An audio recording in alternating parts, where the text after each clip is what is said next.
Assalamualaikum dan salam perpaduan berita wilayah edisi Khamis 22 Disember 2022 membawakan laporan terkini dari seluruh negara. Saya Azamul Husin dan berikut paparan utama petang ini. 4 lagi mayat mangsa tanah runtuh ditemukan. Pencarian diteruskan di sektor A dan C.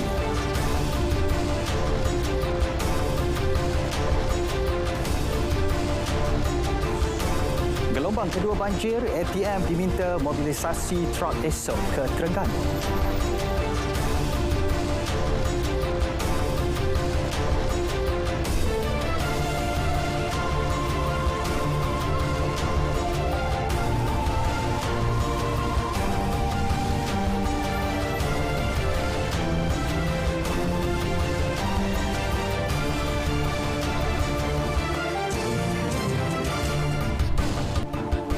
Baik saudara, lintas langsung dari Sabah, Sarawak dan Negeri Sembilan mengisi paparan petang ini. Terus setia sejam bersama Berita Wilayah.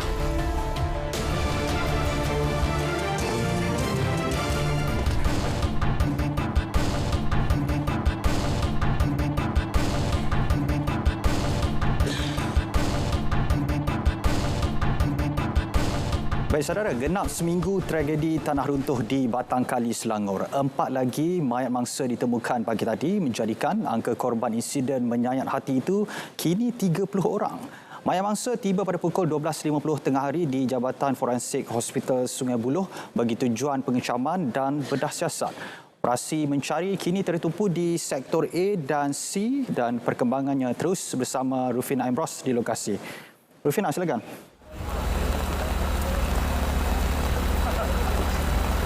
Baik, operasi SAR di Fathers Organic Farm Batangkali memasuki hari ke-7 pada hari ini.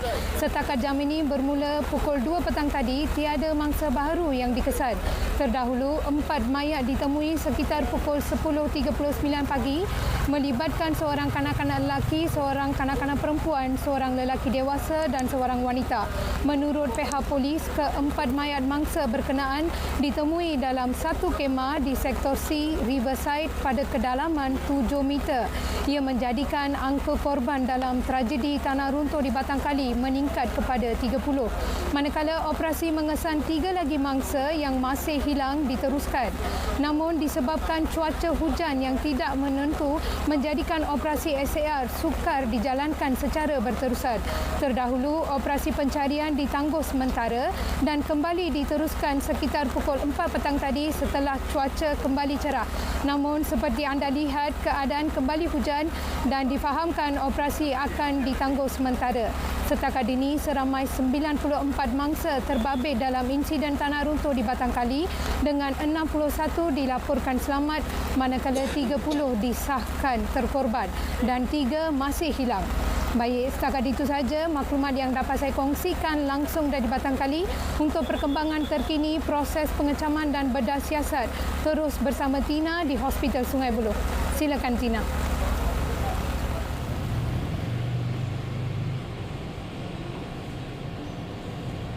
Baik Rufina, 2 waris keluarga mangsa korban tanah runtuh di Jalan Batangkali, Genting Highland pulang dengan kekecewaan selepas proses pengecaman mengesahkan 4 jasad yang dibawa ke Jabatan Forensik Hospital Sungai Buloh hari ini itu bukan ahli keluarga mereka yang hilang sejak Jumaat lalu. Dan ia disahkan ketika mereka keluar Jabatan Forensik dipapas seorang lagi ahli keluarga dalam keadaan yang merawung kesedihan. Penantian mereka untuk mengetahui keadaan sebenar ahli keluarga tersayang itu masih berterusan. Dan difahamkan pihak polis masih lagi mendapatkan keterangan beberapa waris keluarga yang berada di sini untuk proses pengecaman. Sebentar tadi sekitar jam 4.30 petang, beberapa pegawai perubatan forensik pula dilihat keluar dari bilik forensik Hospital Sungai Buloh ini selepas selesai proses bedah siasat 4 mayat yang ditemui hari ini. Kesemua mayat berkenaan ditemukan dalam satu kemah di sektor C pada kedalaman 7 meter, lengkap berpakaian dan sudah mula mereput. Buat masa ini identiti mereka masih belum dikenal pasti, jadi polis tidak dapat mengesahkan sama ada kesemua mayat ini adalah anggota keluarga atau tidak. Terdahulu 2 lagi mayat mangsa yang ditemui dalam operasi operasi pencarian pada Selasa dan Rabu telah dibawa keluar untuk untuk proses pengebumian. Mayat mangsa ke-25 dipercayai jasad kanak-kanak perempuan yang ditemui dalam operasi pencarian Selasa malam telah dibawa keluar pada 8.33 pagi tadi, manakala mayat ke-26 telah dibawa keluar sekitar 11 malam tadi. Sehingga 4 petang tadi, jumlah kematian meningkat kepada 30 orang, manakala 3 lagi mangsa belum ditemui di tapak kejadian tanah runtuh berhampiran The Fathers Organic Farm, Batangkali Jumaat lalu. Azam, setakat ini itu sahaja perkembangan yang saya boleh membawakan dari Hospital Sungai Buloh kembali ke studio. Baik, terima kasih Tina Rama langsung dari Hospital Sungai Buloh. Baik, kita ke perkembangan seterusnya. Operasi membantu mencari dan menyelamat mangsa tragedi tanah runtuh itu tadi di tapak perkemahan Fathers Organic Farm di Batangkali, Selangor berjalan lancar.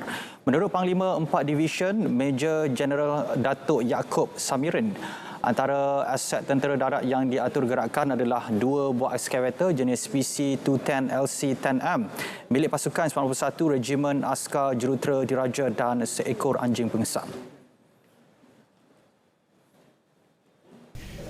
Termasuklah sekali dengan pencarian melalui rondaan di kawasan sungai dan juga kawasan hutan-hutan yang berhampiran di sini untuk mencari sama ada tak mangsa-mangsa yang terkeluar daripada kawasan ground zero itu. Setakat ini alhamdulillah petanda itu tidak ada di situ, walaupun kita still juga melaksanakan tugasan itu. Turut hadir Brigadier Jeneral Fazal Abdul Rahman, Panglima 11 Brigade berada di lokasi kejadian bagi memantau gerak kerja operasi mencari dan menyelamat mangsa. Tip keselamatan banjir.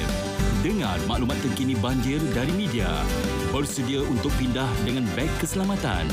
Segera berpindah ke pusat pemindahan apabila diarahkan. Berpindah awal sebelum banjir lebih teruk. Ikut laluan ditentukan. Laluan singkat mungkin terhalang. Pergi ke tempat tinggi dan selamat. Jangan biarkan kanak-kanak bermain air banjir. Jangan berenang atau berjalan melalui air yang deras. Jalan dalam air menggunakan kayu untuk periksa kedalaman air. Jangan sentuh peralatan elektrik, kabel atau wayar.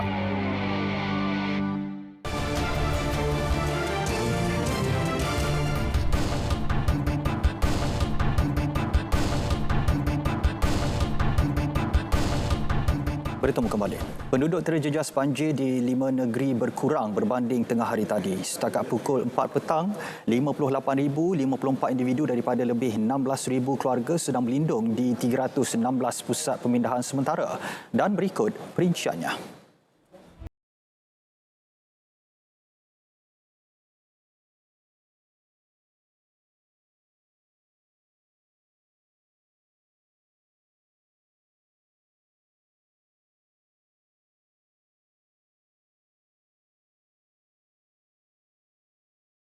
Ini gelombang kedua banjir di Terengganu. Timbalan Perdana Menteri Datuk Seri Dr. Ahmad Zahid Hamidi mengarahkan Angkatan Tentera Malaysia ATM menggunakan asetnya bagi membawa bekalan makanan dan keperluan ke negeri itu esok. Jalan-jalan yang boleh dilalui tidak dapat dilalui, tapi saya semalam di mesyuarat Jemaah Menteri, saya telah meminta Menhan Menteri Pertahanan untuk memobilisasikan truk di depo bekalan supaya dapat digerakkan ya di kawasan-kawasan yang sedia mengalami banjir dan juga kawasan-kawasan yang dijangka mengalami banjir, supaya soal bekalan makanan, soal pengangkutan bot umpamanya, dan soal kesihatan. Kementerian Kesihatan turut diarah untuk menjalankan ujian kesihatan di Pusat Pemindahan Sementara PPS bagi membendung penyakit berjangkit daripada menular dalam kalangan penduduk terjejas banjir. Beliau berkata demikian selepas meninjau kawasan banjir di Kampung Tanjung Bukit Mentok, Kemaman.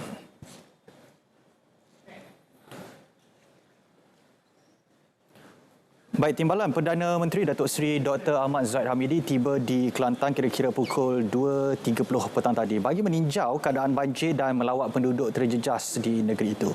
Untuk laporan langsung, kita bersama wartawan Amirul Hafiz Rosli yang kini berada di Pasir Putih. Silakan. Baik, terima kasih Angkasa Puri. Assalamualaikum dan salam sejahtera. Seketika ini saya berada di PPS SK Jelor Pasir Putih sempena lawatan kerja Timbalan Perdana Menteri Datuk Seri Dr. Ahmad Zahid Hamidi ke Kelantan hari ini.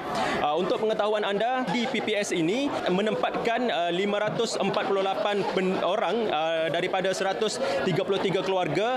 Saya kira PPS ini menempatkan penduduk terjejas banjir antara yang tertinggi di daerah ini. Setakat jam 4 petang tadi, lebih 25,000 penduduk terjejas banjir dipindahkan ke lebih 90 PPS di 8 daerah di negeri ini, dan ia merupakan antara banjir terburuk dalam tahun 2022 ini. Sehubungan itu, Timbalan Perdana Menteri Datuk Seri Dr. Ahmad Zahid Hamidi hadir melawat ke lokasi banjir di jajahan Pasir Putih hari ini, yang merupakan antara jajahan yang paling terkesan di Kelantan, dengan lebih 5,000 penduduk terjejas banjir berada di 20 PPS di daerah Pasir Putih. Lawatan kali ini sebenarnya yang kedua kali oleh TPM Datuk Seri Ahmad Zahid Hamidi. Setelah minggu lalu beliau melawat 2 PPS di Pasir Mas, antaranya PPS di SK Gua Tok Deh dan SK Gua Periuk. Pada siri lawatan itu, TPM turut menyampaikan berita baik untuk rakyat Kelantan, terutama penduduk di Pasir Mas apabila kerajaan meluluskan peruntukan segera berjumlah 12 juta ringgit untuk mengatasi masalah banjir temenung di kawasan Rantau Panjang Pasir Mas. Peruntukan itu melibatkan pembelian 6 pam berkuasa tinggi untuk menyedut keluar air dari kawasan yang terkesan dengan banjir temenung itu. Pada lawatan kali ini, beliau tiba di Kelantan pada pukul 3 petang tadi dan melawat ke rumah penduduk terjejas banjir di Kampung Gung Serapat. Setelah itu, beliau terus ke PPS SK Jelor untuk program taklimat berkenaan bencana banjir kali ini. Selepas taklimat, beliau terus meninjau pula penduduk terjejas banjir yang berada di PPS SK Jelor serta beramah mesra bersama mereka dan menyampaikan kit bantuan makanan. Apa yang pasti, kesemua penduduk terjejas banjir di sini serta petugas di sini kelihatan ceria dan gembira dengan kedatangan Timbalan Perdana Menteri dan menyifatkan lawatan ini menunjukkan kecakenaan dan keprihatinan beliau kepada mereka yang terkesan. Untuk pengetahuan semua, semalam Perdana Menteri Datuk Seri Anwar Ibrahim juga membuat lawatan kerja ke Kelantan sekaligus memberi khabar gembira kepada rakyat di negeri ini, khusus penduduk terjejas banjir, apabila mengumumkan peruntukan segera 50 juta ringgit bagi meringankan beban bencana banjir di negeri ini. Saya kira setakat itu sahaja perkongsian saya untuk banjir kali ini. Untuk lampuran kali ini, saya nak tutup dengan satu pantun, iaitu banjir dahsyat datang melanda, hero datang merawat duka. Terima kasih TPM kita, penduduk gembira hati ceria. Kembali ke Angkasa Puri. Assalamualaikum. Ya, baik, terima kasih Amirul dengan perkembangan dari Pasir Putih. Baik, seterusnya jumlah penduduk terjejas banjir di Terengganu sudah mula menunjukkan penurunan. Sehingga 4 petang tadi, 31,979 penduduk masih berada di 221 PPS di seluruh negeri. Dan perinciannya kita langsung saja bersama Siti Jamilah Hanim Jamil di sana. Silakan Jamilah.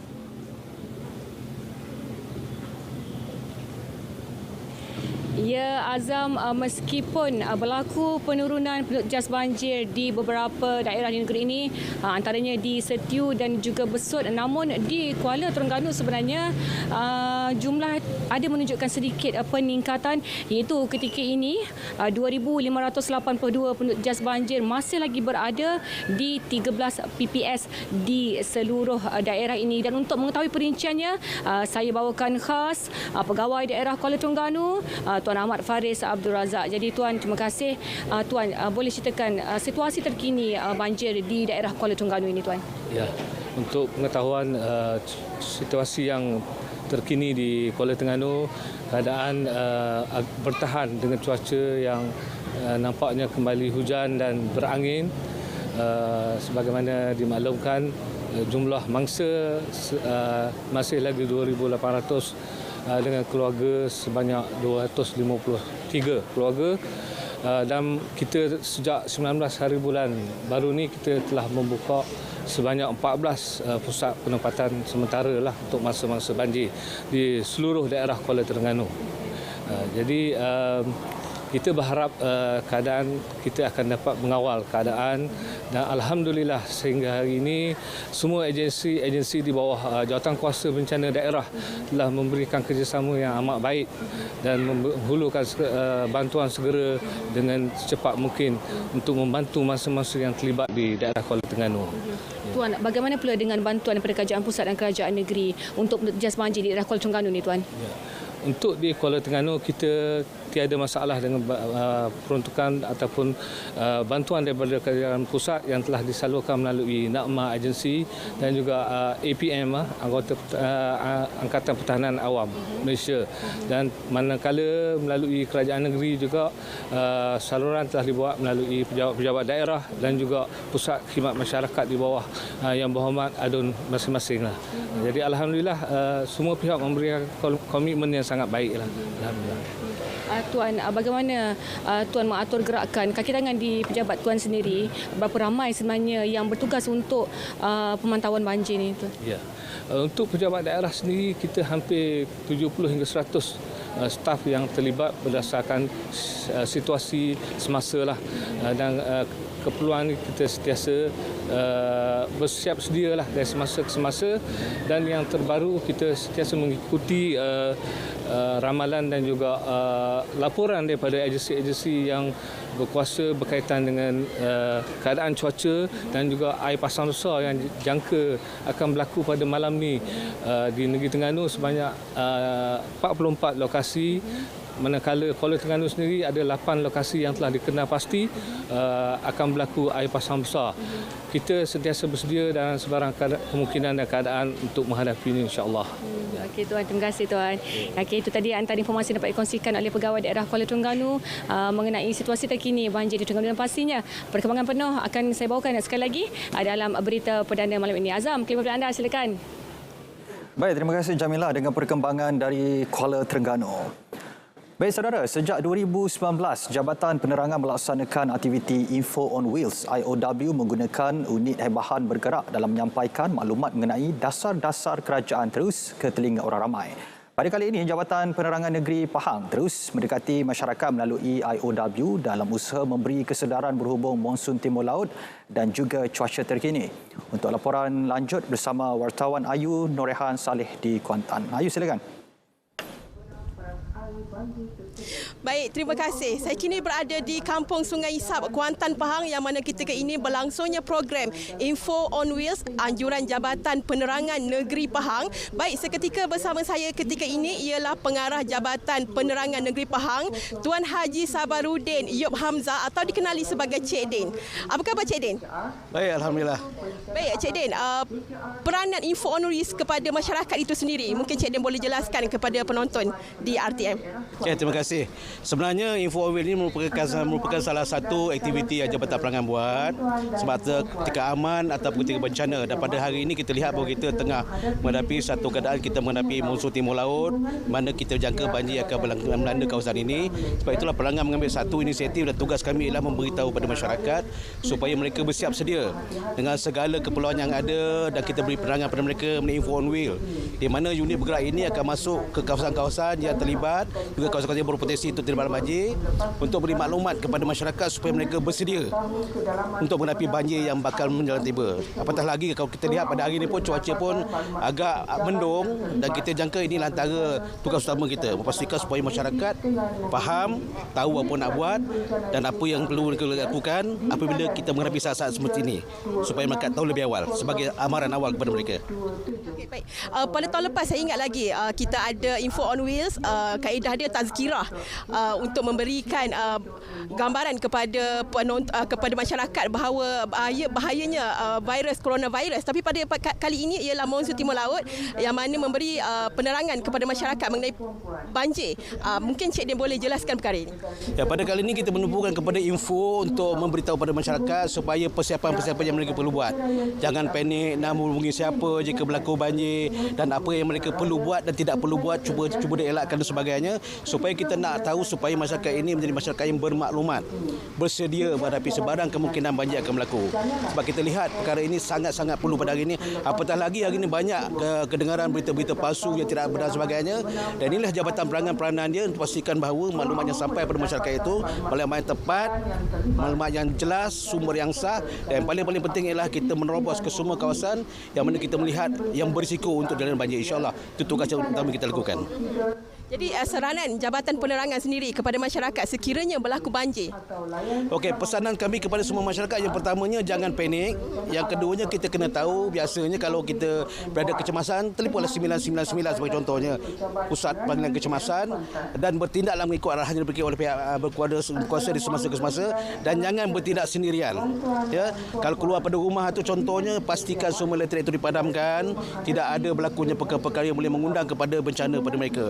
Dan yang paling penting, tunggu bantuan sampai dan maklum kepada pihak-pihak sepatutnya berada atau sepatutnya membantu mereka, seperti ketua kampung, seperti pihak-pihak pejabat daerah dan sebagainya. Okey, baik, terima kasih Cik Din. Saya kira jelas penerangan daripada Cik Din ini. Yang penting jangan panik dan tutup switch elektrik sebelum keluar daripada rumah. Baik, sekian laporan dari Pahang. Kembali ke studio, silakan. Baik, terima kasih Ayu langsung dari Kuantan. Baik, sementara itu penduduk terjejas banjir menyambut baik bantuan segera RM100 juta kepada Kelantan dan Terengganu yang diumumkan Perdana Menteri Datuk Seri Anwar Ibrahim. Bantuan itu dapat membantu mengurangkan beban penduduk yang terkesan. Masuk air, barang mandi dah kat tudang lah, yang dah kat tu rosok dah. Dengar-dengar tu PM kita nak bagi bantuan, segeralah sikit hati kita. Boleh beli barang yang ada rosok tu. Mana air rosokan, air naik, mana dah simpan tu simpan, ada dah habis rosok. Dengar kata PM nak bagi bantuan ni, alhamdulillah syukur, legalah sikit rasa. Kepada Perdana Menteri yang beri bantuan untuk meringankan beban masa-masa banjir di sini. Baik, Kementerian Pembangunan Wanita, Keluarga dan Masyarakat menyediakan lebih 100 kaunselor untuk membantu penduduk terjejas banjir. Menterinya Datuk Seri Nancy Shukri berkata kaunselor tersebut ditugaskan ke Pusat Pemindahan Sementara PPS bagi membantu memulihkan emosi mereka yang terkesan. Sehingga kini pihaknya tidak menerima sebarang reaksi negatif daripada penduduk yang terjejas. Cuma nanti mereka balik tu perlu kerja keraslah untuk mencuci rumah. Selain pada itu di PPS bersih, semuanya berjalan dengan baik, lancar, terutama sekali kanak-kanak. Mereka suka, mereka rasa macam mereka terhibur kerana ada tempat untuk mereka, ada diuruskan permainan semua untuk kanak-kanak. Beliau ditemui selepas melawat keluarga mangsa renjatan elektrik di Kampung Bendang Surau, Borak Tumpak. Kunjungan itu bertujuan memberi sokongan moral dan menyampaikan sumbangan bagi meringankan beban keluarga bangsa.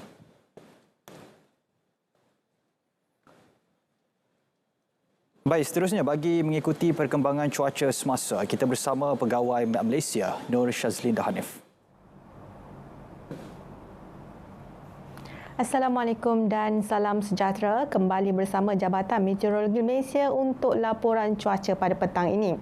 Baik, kita mulakan dengan penamatan amaran hujan lebat berterusan bagi negeri Kelantan dan juga Terengganu, yang mana keadaan cuaca yang bertambah baik bagi kedua-dua buah negeri tersebut.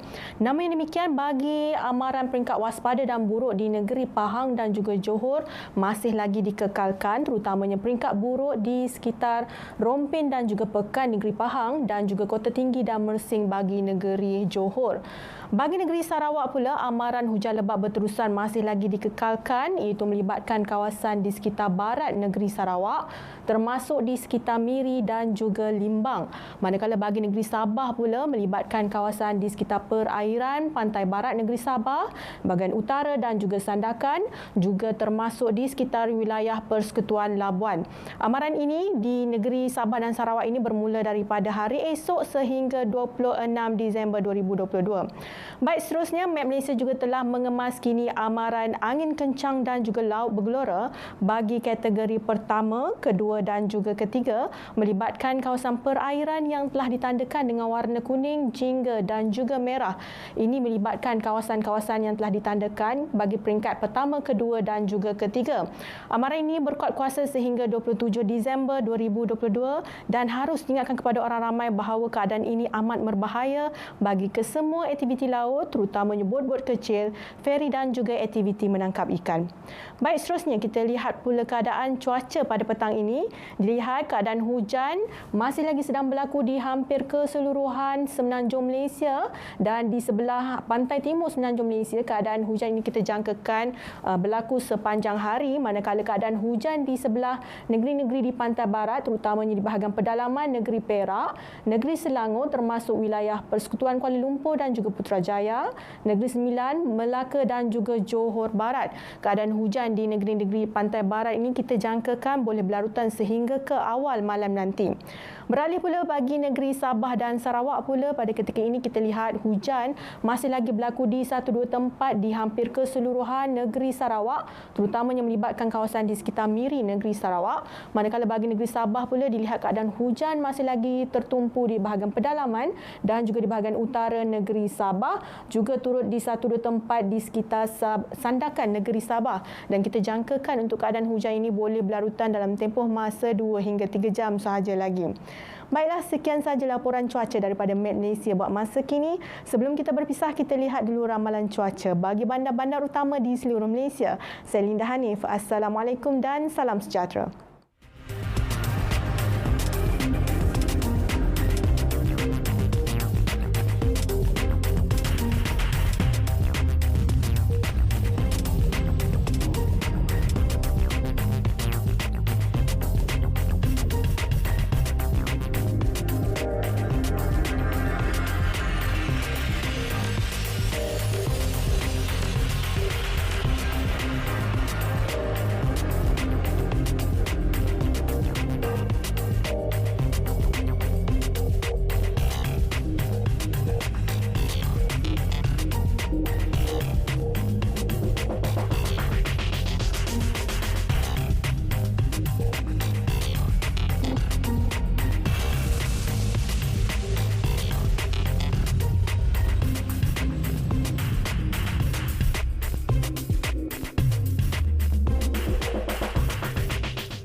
Fokus negeri di bawah payu, pegawai kerajaan negeri perlu fokus terhadap penyiapan projek pembangunan.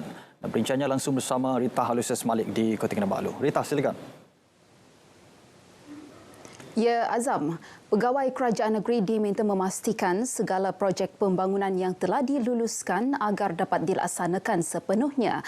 Gesaan tersebut dibuat Ketua Menteri Datuk Seri Panglima Haji Jinor semasa merasmikan program jalinan strategik pihak berkuasa pembangunan ekonomi Sabah sedia dengan pentadbiran daerah di Menara Kinabalu. Menurut Datuk Haji Ji, hanya 60% projek pembangunan di seluruh negeri yang berjaya dilaksanakan pada tahun lalu dan dijangka perkara sama turut sama berlaku pada tahun ini. Ini disebabkan peruntukan sudah pun disediakan, justru pelaksanaan perlu dilakukan oleh pegawai terlibat.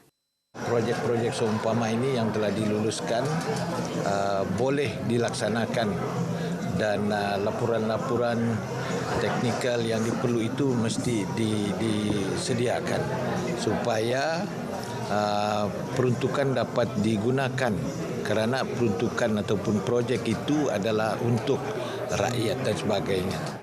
Dalam perkembangan lain, Datuk Haji G memberitahu ketika ini tiada rombakan atau penambahan ahli kabinet akan dilakukan. Sekiranya wujud keperluan, maka pindaan perlembagaan negeri perlu dibuat terlebih dahulu. Mengenai status projek pembangunan di Tanjung Aro, Datuk Haji G memaklumkan kerajaan negeri hanya akan mengemukakan cadangan berkaitan awal tahun hadapan. Terdahulu dalam ucapan, Datuk Haji G yang juga pengerusi sedia mengingatkan pegawai daerah untuk memberi perhatian terhadap saluran longkang dan parit tersumbat sebagai persediaan menghadapi bencana banjir di negeri ini selain bekerjasama dengan Jabatan Pengairan dan Saliran serta Jabatan Kerja Raya. Lebih ramai pemimpin di negeri ini tampil memberikan reaksi positif mengenai keputusan Kerajaan Perpaduan memindahkan kuasa mengawal selia bekalan gas di Sabah kepada kerajaan negeri sekaligus mengucapkan terima kasih kepada Perdana Menteri Datuk Seri Anwar Ibrahim. Antaranya pengerusi Pakatan Harapan Sabah Datuk Christina Liu. Menurut Datuk Christina, keputusan berkenaan merupakan petanda bahawa lebih banyak kelebihan dapat dinikmati rakyat di negeri ini kelak. Katanya penurunan kuasa tersebut seiring dengan Perjanjian Malaysia MA63. Beliau turut mengucapkan tahniah kepada Perdana Menteri Datuk Seri Anwar Ibrahim kerana memahami aspirasi rakyat di negeri ini selain turut mengucapkan tahniah kepada Ketua Menteri Datuk Seri Panglima Haji G Nor dengan usaha sedemikian. Datuk Christina yang juga adun api-api berkata keputusan tersebut turut mencerminkan bahawa lebih banyak autonomi dapat diberikan kepada kerajaan negeri kelak. Beliau turut mencadangkan agar kerajaan persekutuan dapat melaksanakan penurunan kuasa terhadap kerajaan negeri dalam permohonan pelesenan pelancongan serta mengeluarkan lesen. Beliau menyatakannya menerusi kenyataan di Kota Kinabalu. Menteri Pembangunan Usahawan dan Koperasi Datuk Iwan Benedict yakin kementeriannya mampu mencapai 6 petunjuk prestasi utama KPI pada tahun 2023. Antara disasarkan adalah setiap individu yang dilatih akan menjadi usahawan sekaligus menyumbang kepada pemulihan, pertumbuhan dan kestabilan ekonomi Malaysia. Menurut Datuk Iwan, momentum kejayaan kementeriannya KUSKOP melalui Pelan Strategik 2022 perlu diteruskan. Berucap sempena Majlis Penutupan Retreat Perancangan Strategi KUSKOP tahun 2023 di Kuala Lumpur, beliau menyatakan kejayaan yang dicapai di bawah Pelan Strategik tahun ini bakal memberikan cabaran yang lebih pada tahun hadapan dalam memastikan ekonomi yang telah dibuka semula sepenuhnya. Beliau turut berharap agar Pelan Strategi Kementerian 2023 dengan tema berdaya maju, transformatif dan responsif ini berupaya mencerdaskan lagi aktiviti perniagaan usahawan koperasi selain menghasilkan kesan limpahan kepada pembangunan sosioekonomi rakyat Malaysia. Ukuran pencapaian mestilah sehingga di peringkat kebangsaan maupun antarabangsa. Datuk Iwan menambah antara fokus pelaksanaan dan keutamaan kumpulan sasar adalah peningkatan adaptasi teknologi dalam kalangan usahawan dan koperasi. Beliau juga mahu agar perusahaan sosial menjadi wadah memudah cara pembangunan komuniti dan wilayah yang efektif. Jabatan Kastam Diraja Malaysia JKDM Negeri Sabah berjaya menggagalkan cubaan seludup rokok dan minuman keras bernilai keseluruhan termasuk cukai lebih 9 juta ringgit menggunakan 4 kontena yang masuk ke negara ini. Barangan itu dikesan ketika cubaan melalui Pelabuhan Tawau dan Pelabuhan Sepanggar dengan anggaran nilai barangan sahaja 1.14 juta ringgit. Penolong Ketua Pengarah Kastam Zon Sabah Muhammad Nasir Deraman berkata bagi kes di Tawau, JKDM Tawau dan Pasukan Tempur Operasi Medan Kastam Cobra menahan 2 kontena berisi minuman keras di pelabuhan itu pada 13 Disember lepas.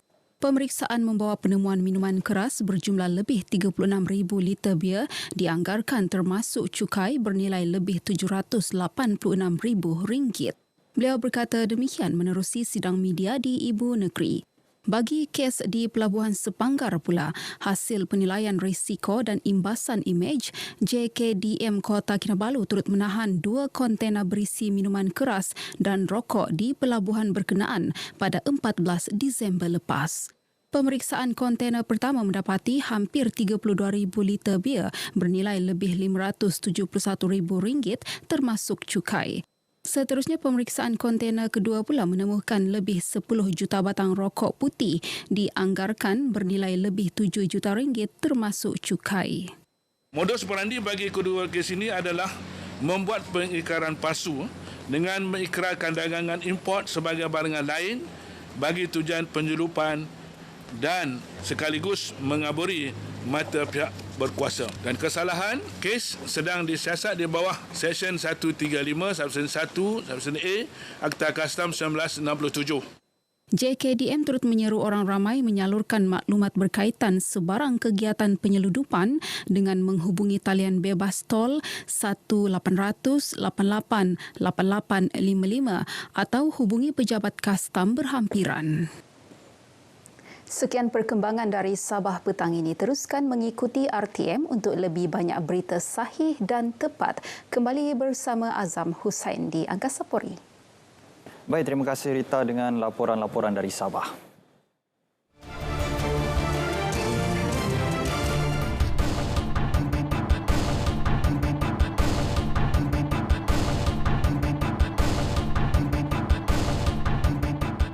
Kita ke Sarawak. Antara fokus dari Bumi Kenyalang, cadangan bagi penambahbaikan operasi pos sempadan di Kompleks Imigresen, Kastam, Kuarantin dan Keselamatan Sungai Tujuh Biri. Dan berijanya bersama Buma Win di sana. Buma, silakan. Ya, Azam. Baik, sebelum itu kita ke perkembangan ini. Pembinaan Jalan Tubes di Kampung Bunan Gegar memberi nafas lega kepada peladang kelapa sawit di kampung itu yang menantikan akses yang sempurna sejak sekian lama.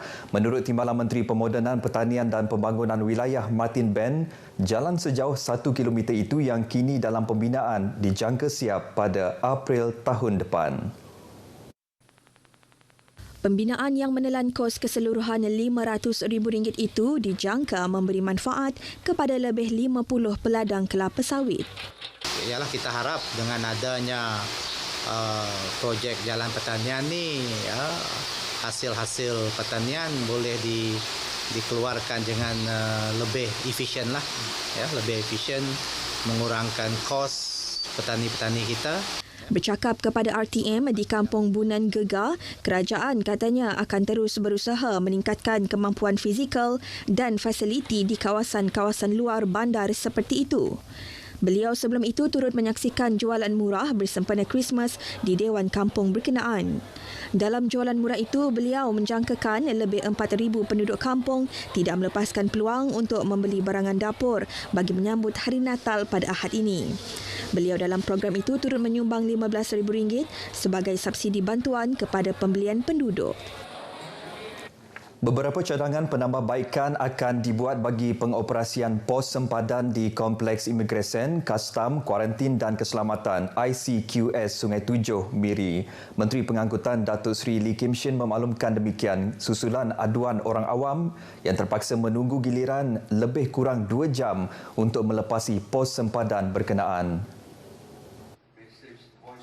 Datuk Seri Lee menjelaskan antara cadangan tersebut adalah penambahan kaunter, laluan kenderaan masuk, meningkatkan jumlah petugas serta kemudahan untuk memudahkan pelawat. Because the problem here, the design here. That's why this morning in our discussion, there's a need to extend the Sungai Tujuh here to increase the number of, and also the floor, the traffic flow. You see, because we have 6 counters, when they go out, they all go towards one lane. And that causes so there's a need to also change the layout. Datuk Seri Lee berkata demikian kepada pemberita selepas mendengar taklimat daripada pihak ICQS Sungai Tujuh Miri. Jelas beliau lagi, giliran yang panjang di pos tersebut adalah bermusim, berikutan cuti sekolah, hujung minggu serta perayaan Christmas yang menjelang tiba menyebabkan jumlah pelawat memasuki pos sempadan itu meningkat. Selain daripada itu, keadaan ini juga berikutan perubahan polisi negara Brunei apabila mengenakan bayaran untuk sebuah kenderaan yang berkuat kuasa pada 12 Disember lalu. Berbanding sebelum ini, bayaran adalah mengikut jumlah orang dalam sebuah kenderaan. Peningkatan itu telah meningkat sebanyak 50% sejak 1 Disember lepas dengan purata kenderaan yang masuk adalah sekitar 2 ke 4 ribu sehari. After receiving this feedback from our visitors or travelers coming to Sungai Tujuh, I have also called up the Director of Immigration, Personal Matter, also took up the customary hearing on how they can increase the number of counters to facilitate so that we can clear their entry here much faster. So we have heard from immigration reporting they put up the maximum counter, 10 counters. Pos sempadan di ICQS Sungai Tujuh Miri telah beroperasi kira-kira 15 tahun sejak tahun 2008. Baik, sementara itu Jabatan Pengangkutan Jalan JPJ Sarawak memulakan operasi perayaan Hari Krismas 2022 hari ini. Menurut Pengarah JPJ Negeri Norizan Jili, pelaksanaan op bersepadu kali ini turut mendapat kerjasama dengan agensi-agensi penguatkuasaan berkaitan seperti Polis Diraja Malaysia PDRM, Jabatan Pendaftaran Negara, Agensi Antidadah Kebangsaan dan Jabatan Imigresen. JPJ juga katanya memfokuskan kepada tindakan penguatkuasaan yang lebih tegas ke atas 9 kesalahan utama termasuk memandu melebihi had laju, tidak mematuhi isyarat lalu lintas, memotong di garisan berkembar dan membawa lebih muatan. Hari ini kita melakukan operasi JPJ, Kemping Selamatan Jalan Raya yang kita adakan bermula daripada hari ini sehingga 29 Disember dan fokus kita lebih kepada menjamin keselamatan pengguna jalan raya terutama di stesen bas di mana kita tahu ramai orang balik kampung sebenarnya Christmas dan juga sebenarnya sekolah tengah berjalan sekarang. Beliau ditemui media selepas mengadakan operasi penguatkuasaan perayaan Hari Krismas 2022 di Terminal Kuching Central. Operasi ini menekankan aktiviti advokasi dan penguatkuasaan termasuk pemeriksaan bas di 3 terminal bas iaitu Kuching, Sibu dan Miri. Ia termasuk kaedah penyamaran sebagai penumpang bas ekspres, pemantauan lokasi tumpuan sepanjang lebuh raya, pelaksanaan perception of obeying coach secara rondaan, pemantauan lokasi kerap berlaku nahas jalan raya. Berdasarkan data daripada PDRM, statistik nahas jalan raya setakat September tahun ini berbanding dengan tahun lepas merekodkan peningkatan daripada 15,836 kepada 15,947 iaitu sebanyak 0.70%. Manakala kemalangan maut meningkat daripada 208 kepada 248 kes bagi tempoh yang sama. Pelajar lepasan Sijil Pelajaran Malaysia SPM serta masyarakat terutamanya di Miri diharap menceburi bidang kemahiran. Ini selaras dengan hasrat Kementerian Pendidikan Tinggi KPT untuk melahirkan modal insan berkemahiran tinggi menerusi pendidikan teknikal dan latihan vokasional TVET pada masa akan datang. Ketua Program Penyelenggaraan Industri Kolej Komuniti Miri, Muhammad Arif Habari berkata, selaras dengan aspirasi KPT Kolej Komuniti khasnya di Miri, menyasarkan kursus-kursus kemahiran menerusi pengajian di peringkat sijil sepenuh masa dan kursus jangka pendek. Jelasnya, kursus jangka pendek lazimnya diadakan pada hujung minggu memfokuskan kepada komuniti setempat untuk meningkatkan kemahiran dan pengetahuan terhadap kemahiran baru seperti masakan, semi-fero dan sebagainya. So di sini kita memang target komuniti setempat lah untuk mendapatkan ilmu-ilmu dan kemahiran-kemahiran baru sejajar dengan kementerian di mana dia ingin menyasarkan bahawa komuniti ini dapat meningkatkan kemahiran dalam bidang event seterusnya lah. Dia berkata demikian kepada RTM selepas sesi temu bual bersama RTM Miri di Miri. Muhammad Arif berkata Kolej Komuniti Miri menawarkan sijil sepenuh masa yang diiktiraf oleh Agensi Kelaikan Malaysia MQA dan juga Lembaga Teknologi Malaysia kepada pelajar lepasan SPM. Jelasnya dua program utama yang ditawarkan iaitu sijil penyelenggaraan industri dan sijil reka bentuk dalaman yang akan mengambil tempoh pengajian selama 2 tahun dan kemasukan baru pada Januari 2023. Kursus-kursus berkenaan ditawarkan kepada pelajar SPM dengan lulus Bahasa Malaysia dan Sejarah. Baik saudara, sekian berita dari Sarawak. Salam perpaduan. Kita bersama Azam di Angkasa Puri. Azam, silakan. Ya, terima kasih Buma dengan perkembangan dari Sarawak.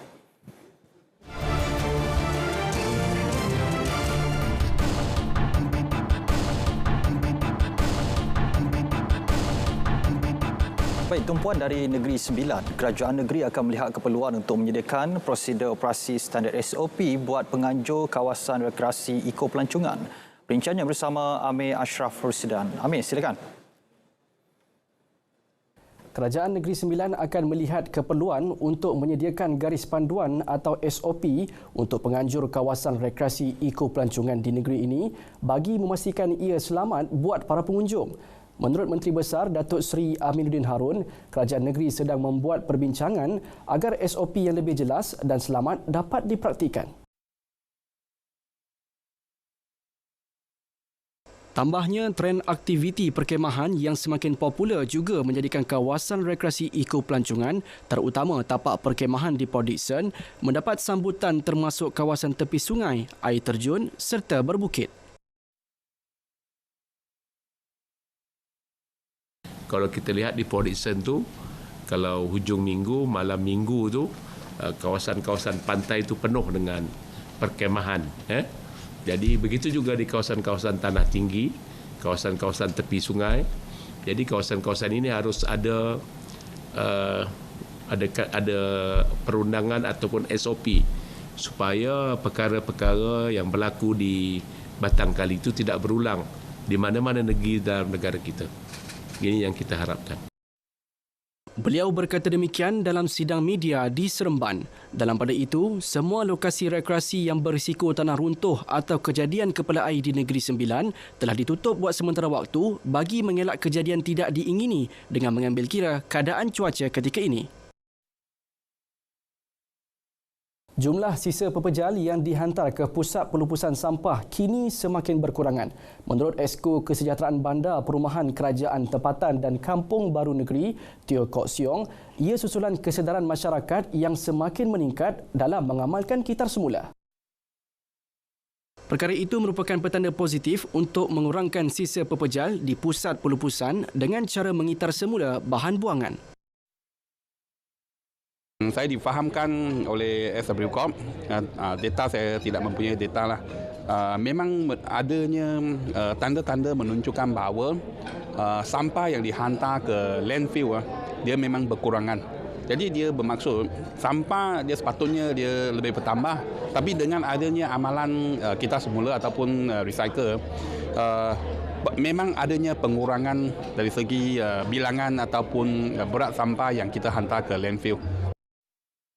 Beliau ditemui pada Majlis Apresiasi Blueprint Negeri Sembilan Bersih di Seremban. Sementara itu, Timbalan Ketua Pegawai Eksekutif SW Corp Technical, Insinyur Zulkifli Tambicik berkata, sehingga kini 33% kadar kitar semula telah dicapai berbanding sasaran 40% menjelang 2025. Pelaksanaan ekonomi, siklo ekonomi. Siklo ekonomi ini akan merancangkan lagi aktiviti bagi pengambilan bahan kitar semula dan secara tidak langsung akan menyebabkan kadar kitar semula akan meningkat. Selain itu juga kita akan memperkenalkan Standard Producer Responsibility ataupun dikenali sebagai EPR.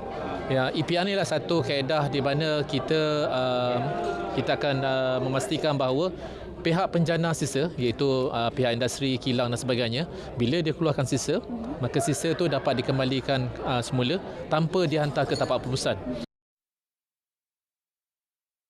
Meraihkan kepelbagaian rakyat Malaysia, Metrik Konsep membawakan festival bersempena dengan sambutan Hari Krismas pada 25 Disember ini. Ketua Pemasaran Metrik Konsep Lim Kok Yi berkata, ia adalah medium untuk mendidik masyarakat mengenai cara menghargai setiap perayaan sekaligus merasai sendiri pengalaman menerusi aktiviti yang disediakan. Festival itu dilaksana pada 24 dan 25 Disember ini di tempat Country Club Sendayan dengan aktiviti seperti persembahan sarkas, pertunjukan bunga api, ruangan bergambar dengan efek salji serta nyanyian. What all of us know we have been doing throughout the years, all these festive activities in a way is to educate our community, is to benefit our community and of course, at the same time, festive event is critical for us because this act as a platform where we can educate the younger generation to learn about our culture in Malaysia. Sementara itu, Pengurus Kanan Pemasaran Brian Lee menyatakan, festival itu adalah peluang untuk orang ramai meluangkan masa bersama keluarga, khususnya pada musim cuti persekolahan. Metrik Konsep kita akan buat satu event yang besar. So sempena Christmas, bukan saja Christmas, dia juga masa cuti akhir tahun kan. So adalah masa untuk orang datang sini enjoy event, tak perlu pergi ke Klang Valley. So you boleh nampak dekor, ada pertunjukan salji dengan fireworks semualah. Sekian paparan dari Negeri Sembilan. Salam perpaduan. Kembali ke Angkasa Puri Kota Media. Baik, terima kasih Amir dengan perkembangan dari Negeri Sembilan. Baik saudara, pakej perpaduan perabaya internet mudah alih yang diumumkan Menteri Komunikasi dan Digital Fahmi Fadzil mendapat respon positif. Pakej itu dilihat dapat memberi impak besar kepada penggunaan internet seharian dan kos utiliti yang dibayar setiap bulan. Orang ramai yang ditemui turut berharap agar pakej perpaduan itu dapat diteruskan bagi tempoh yang lama. Tapi hati memang support kerjaan membuat tentu ada kemudahan pada anak-anak kita akan datang. Sekarang ni semua gunakan internet memang baiklah untuk kerjaan bagi kemudahan pada macam warga emas ni yang ada ni, tentulah yang terbaik. Diwakilkan oleh Menteri Komunikasi itu amat baguslah. Bagi saya lah, pasal saya ni pun pesara dan warga emas. Jadi saya minta benda ni berkekalan seluruhnya, jangan sekat jalan tak boleh lah kan. Jadi warga emas ni bukannya lama pun. Saya ingat dalam 2-3 tahun je, lepas tu tak tahu lah ke mana pergi kan. Jadi saya minta diteruskanlah. Memang baik untuk warga emas, lepas tu memang yang berita yang terbaik. So yang ni cuma untuk warga emas, OKU semua memang baik. So ini memang support government. Sokonglah sebab penggunaan internet ni memang baguslah untuk zaman sekarang lah. Contohnya kalau kita student ataupun bekerja, kita memang memerlukan internet lah.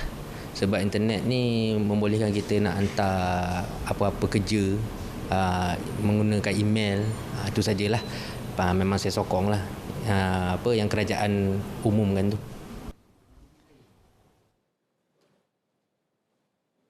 Oh, alhamdulillah lah kalau macam tu kan.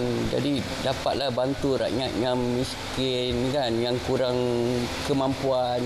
Sebab dia orang ni semua anak-anak dia orang memerlukan internet yang murah lah kira kan. Jadi dapat bantu dia orang belajar kan melalui internet. Kita dah zaman internet ni, kita kena banyakkan melalui internet lah kira kan. Kalau ada yang kerajaan bagi agak mampu kita orang bayar kan, ya alhamdulillah lah. Lagi dapat membantu golongan seperti saya ni, golongan OKU, dan dapat jimatkan duit lah kan. Lepas tu lain satu benda ni, lain satu dia memang lajut kan. Baguslah untuk kita rakyat Malaysia dapat menikmati internet dengan kelajuan yang lajut. Lepas tu dapat membantu semualah golongan.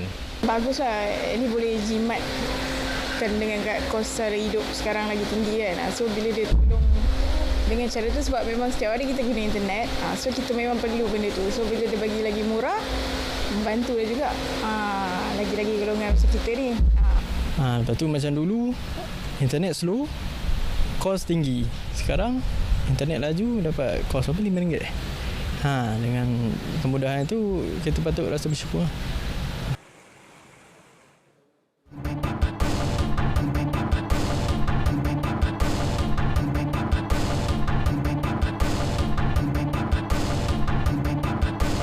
perbezaan pandangan tidak harus dijadikan alasan untuk mencetuskan permusuhan sesama masyarakat. Sebaliknya, ia boleh dijadikan wadah terbaik dalam mencari titik persamaan demi kemakmuran negara.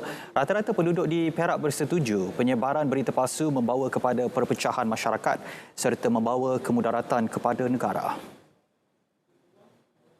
Pasal kita hidup di Malaysia ni tak perlu ada risi-risi, tak perlu ada ni. Pasal apa? Kita nakkan keamanan tu ya. Yang kita tengok ni kita hidup harmoni ya. India, Cina, apa semua Melayu sama aja. Kita minta berkekalan lah.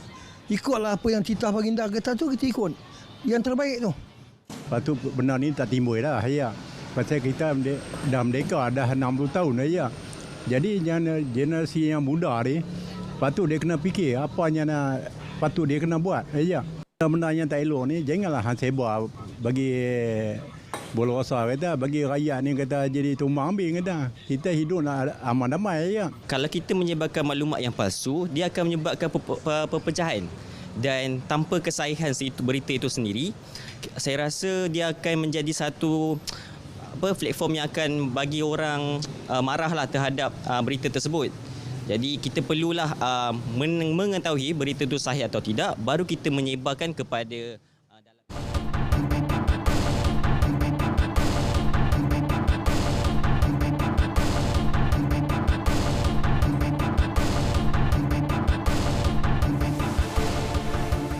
Baik, Konvensyen Hari Penjaja dan Peniaga Kecil Peringkat Kebangsaan tahun 2022 berlangsung meriah di Pusat Konvensyen Antarabangsa Putrajaya PICC. Dihadiri hampir 2,500 penjaja dan peniaga kecil di seluruh negara. Sambutan ini signifikan tanda penghargaan dan sumbangan mereka terhadap ekonomi negara. Langsung bersama Adliah Habibullah di lokasi. Adliah, silakan. Ya, berlintas langsung dari Pusat Konvensyen Antarabangsa Putrajaya, saya kongsikan kepada anda kemeriahan sambutan Hari Penjaja dan Peniaga Kecil HPPK 2022 peringkat kebangsaan. Dan ketika ini untuk mengetahui lebih lanjut mengenai HPPK 2022 ini, bersama saya ialah Ketua Setiausaha Kementerian Pembangunan Usahawan dan Koperasi, Datuk Seri Suriani Ahmad. Jadi mungkin Datuk Seri boleh kongsikanlah berapa ramai yang hadir pada hari ini dan signifikannya sambutan ini kepada mereka. Tahun ini kita menjangkakan seramai 2,500 orang penjaja dan peniaga kecil yang hadir di HPPK pada kali ini. 2,500 penjaja dan peniaga kecil ini datang daripada seluruh negara. Daripada utara hingga ke selatan, Sabah dan Sarawak pun ada juga. Jadi ini semua berjumlah dalam lebih daripada 2,500 lah. So signifikannya HPPK ini ialah kerana ia disambut setiap tahun pada 18 November. Sebenarnya tahun ini merupakan tahun yang ke-10 HPPK disambut dan ini merupakan satu jangka masa yang sangat membanggakan lah ya. 10 tahun dah kita menyambut Hari Penjaja dan Peniaga Kecil ini. Jadi tahun ini kita bersyukur Yang Amat Berhormat Perdana Menteri dapat turut serta dengan kita kerana walaupun kita tidak dapat menyambutnya pada 18 November sebagaimana yang kita sambut setiap tahun, tapi syukurlah kita dapat melaksanakannya pada hari ini. Jadi mungkin Datuk Seri boleh kongsikan untuk penganjuran kali ini apa antara aktiviti yang menjadi tumpuan? Untuk tahun ini kita akan anjurkan convention ya, tak seperti tahun lepas. Tahun lepas kita buat carnival. Tahun ini kita buat convention dan tahun depan kita kembali kepada carnival. Kita buat selang satulah setiap tahun ya. So tahun ini conventionnya akan melibatkan pembentangan kertas kerja mengenai dasar kewasanan negara. Kita juga ada pembentangan plan pembangunan penjaja dan peniaga kecil yang mana kita nak semua orang tahu apa perancangan kita dan kita juga nak mendapatkan input daripada penjaja bagaimana kita boleh melaksanakan plan ini. Kita juga akan ada program apa yang dipanggil bicara cakna untuk bantu peniaga kecil dan agensi-agensi kementerian kami juga akan turut terlibat dalam program ini supaya kita sama-sama boleh menggali ilmu, kita boleh saling bertukar-tukar pendapat dan mendapatkan lebih banyak ilmu lagi bagaimana kita dapat meningkatkan prestasi perniagaan kita. So itu antara yang menariklah tahun ini konvensyen ini supaya semua orang kan dapat bersama-sama mempelajari ya daripada penjaja dan peniaga kecil yang berjaya contohnya. So boleh berjumpa dengan diorang ni dan minta pandangan, minta nasihat daripada mereka. Jadi konvensyen tahun ini lebih bersifat macam tu, lebih bersifat interaktif.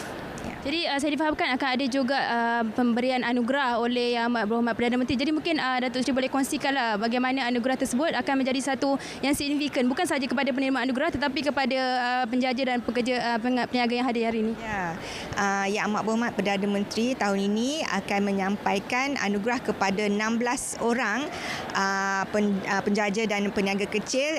Anugerahnya dipanggil Anugerah Kecemerlangan Peserta Pemantapan Penjaja dan Peniaga Kecil. Mereka ni telah mengikuti satu kursus dan untuk memberi mereka semangat dan memberi mereka motivasi, kita telah bersetuju untuk memberikan anugerah ini kepada mereka. Hari ini juga kita akan menyampaikan anugerah khas Jasa Mudi Kenang kepada penerima yang sangat berjasa terhadap sumbangan peniaga dan penjaja kecil. Tapi nanti kita tengoklah siapa penerima dia. Itu untuk tahun ini.